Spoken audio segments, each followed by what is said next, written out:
I've seen in the gym like a lot of younger people and a lot of people who might be either very new to training or somewhat new to training. Maybe less than a year or something like that. And a lot of the exercises that people use are the ones which are peddled on social media by the science-based, or whatever you call them, crowd. So we're talking Bayesian curls, which the bicep curls with your arm back here and extension with a cable. A lot of the time for back, there's that one where they look like they're on the incline bench here and they look like they're on the horse. And then there's the one also for back for lats where they kind of look like they got sore ribs, like, oh, that one. You see a lot of these exercises getting used and again because they've become so popular on social media. But it's almost like these are the only exercises that people are using, that a lot of gym goers are using, because they're taught that they're the best ones and you should skip straight to those because none of the others matter. And that's how it's being made to seem these days, it seems to me. Unless I'm missing the rest of these people's workouts that I'm in the gym alongside, but I don't think I am. I think that, in all honesty, the progress is being stunted and the journey, the journey is kind of being curtailed in a way of these people who, I don't want to say fall victim, but who kind of are quite easily led by these ideas that there are certain exercises which haven't been discovered before, but all of a sudden we've found finally what works, and everything before that was absolute trash.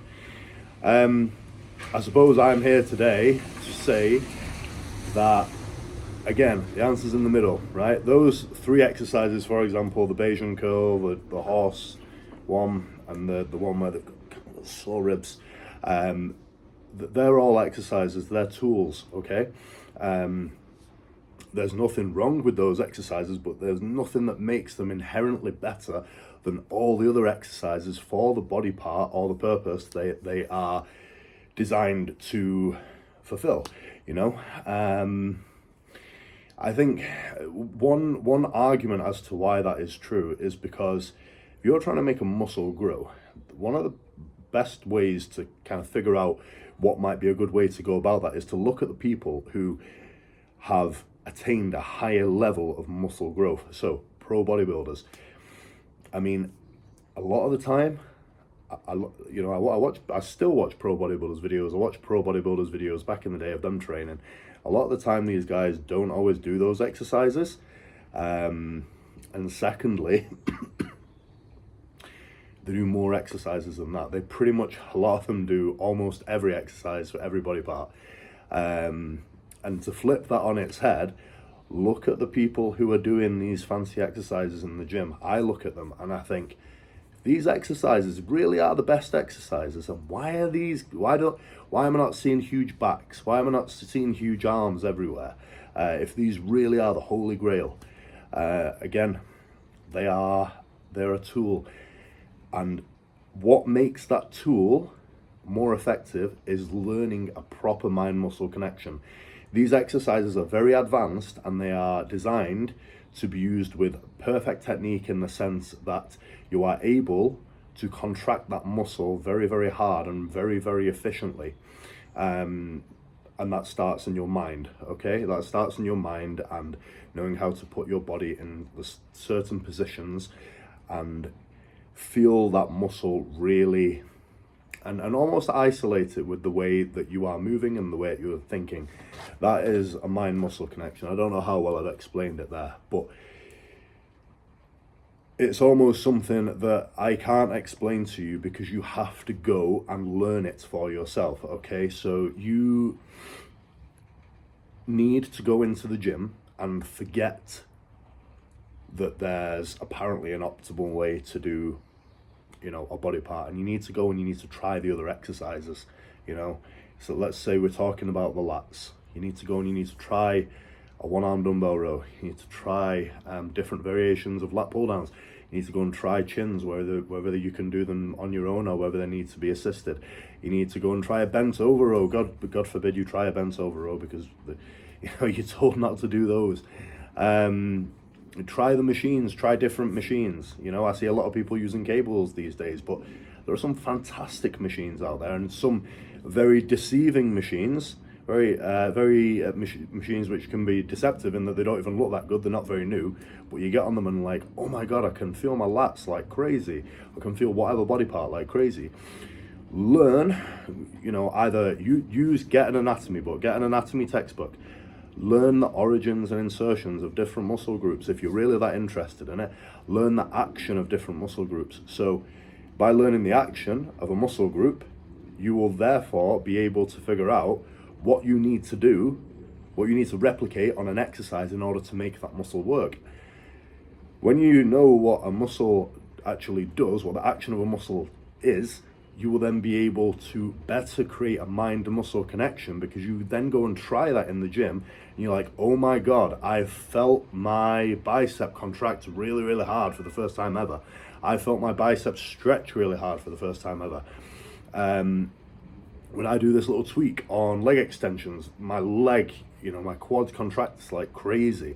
When I do this tweak on hamstring curls, when I extend at the hip on hamstring curls, it contracts like crazy. When I flex at the hip on hamstring curls, for some reason it stretches more. Okay, so you need to kind of, people who relay science on to the general population are great, but if you're really interested in this, go and do your own form of research, be your own science experiment. Go in and try things. Don't be afraid to try things that people say are garbage. It's only garbage if you don't do it with the correct technique. There is no sense in going in and trying these very fine technical exercises which need to be performed right in order to work, like the Bayesian curl, for example, if you're doing them completely incorrectly and you're completely missing out the muscle that they are designed to target. Like, for example, I see a lot of guys, they'll load the Bayesian curl up the cable stack really heavy. They'll kind of put the shoulder into extension, but then they'll lean forward. So the net result is that the bicep is just by the sides and they're doing this kind of heaving motion. So the biceps, the arm is never in extension like it's meant to be, so you're never getting that stretch. So my other point here is that some of you guys, some of you girls want to be PTs, some of you want to be coaches. If you ignore all the basic exercises like the squat, bench and deadlift, for example, if I'm speaking to a power lifter here, then you probably already do those, which is good. Well, I should hope you do if you're a power lifter. If you ignore the squat, bench, press and deadlift, you have like 6 exercises for your whole body, which are optimal, so therefore they're the only ones that work. Then how you're going to have clients one day who want to learn how to squat, bench, deadlift, overhead press, bent over row, etc., etc. You're going to have clients who want variation in their programs. So I think you should have a larger repertoire of exercises than the ones you are given on Instagram, which are the best and you never need to deviate from. I keep thinking of additional points I wanted to add to this, such as the nature of making these videos. Another thing about the basic exercises like squat, bench, deadlift, even dips, overhead presses, that you just don't get with these kind of chapter 20, final chapter, refinement type, very technical, isolated movements that people are trying to prioritize these days, is that they're very fun to do. They're exciting. When I was younger, when I first got into the gym, I wanted to squat a lot of weight. I wanted to have a lot of weight on my back. I wanted to bench a lot. I wanted to deadlift a lot. I saw Ronnie Coleman deadlifting all that weight and I wanted to do it. I wanted to emulate that. That was hardcore training to me and it was exciting. Forget about the end goal of, I'm going to gain all this muscle. I wanted to perform the act of training like that because I thought it was cool. I can't make you think it's cool, but if you're anything like me, I would think it's normal to think it's cool. Maybe even try it. Just try it for yourself and you'll see exactly what I mean. I think, to sum this up, you need to walk somewhere in between theory and practice, okay? You need to be a practitioner of weight training, of muscle building, of powerlifting, whatever, who, yes, gets ideas from the latest science and whatnot, and science that's out there already, but who goes in the gym and tries it for him or herself and thinks, do I actually feel that muscle contracting? Does that actually feel right? Am I getting the result from this, which is supposedly going to come? And if not, then go and try something else. Don't just be like, well, I saw this on Instagram and everyone says it's great, so therefore I'm going to do it. Like, think for yourself, you know? Learn to decipher problems for yourself, and you will be so much better off in the long run.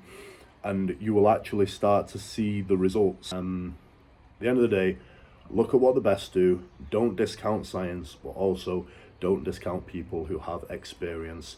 There's a quote which I believe came from Bruce Lee, which I hope I don't butcher now I'm on video, which is take what you find useful, discard what you find useless, and create what is essentially your own. And that, I believe, is the formula for creating your own philosophy and methodology of training, which works for you, yeah, as you are an individual, and which you can take to gain tremendous results from.